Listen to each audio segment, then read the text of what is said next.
who owe more on their mortgages than their homes are worth. Dani Babb says he's pretty much wasting his time. Dani is the co-author of Finding Foreclosures. What do you make of this, Dani?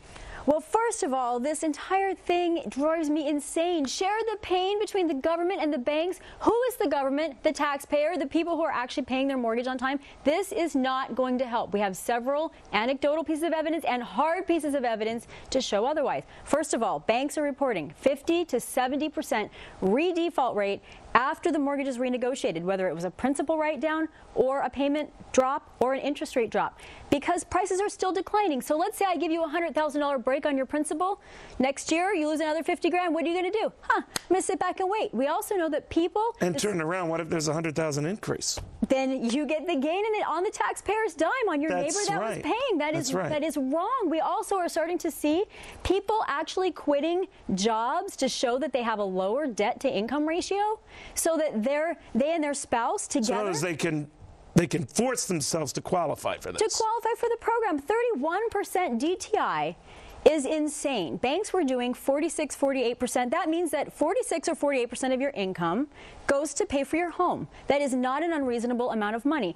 It is crazy to me that well, it's not unreasonable in locales like California, New York. But let's just step back. What the administration's trying to do, Dani, so I can see, is slow or stop the bloodletting. Yeah. If it doesn't get worse and things stabilize, and all of a sudden inventory of unsold homes goes down, net it could be well worth it, right? Well, the estimate is we're going to see at least another 10% in price drop. So net, it probably won't be worth it. We also know that a lot of people are waiting for the cram-down bill to come down, which is where a bankruptcy judge can force a bank. I understood. The bankruptcy judge could redo whole mortgages, which is weird. But what if you put a floor here? In other words, that all these people are being forced out of their homes or foreclosed on for whatever reason, if that stabilizes, that the administration is saying that will help people who don't take advantage of this, because the value of their homes will increase, and away we go. Yeah, it's temporary. Eventually, we're going to see two things happen. First of all, these people, 50 to 70% of them, are going to redefault anyway.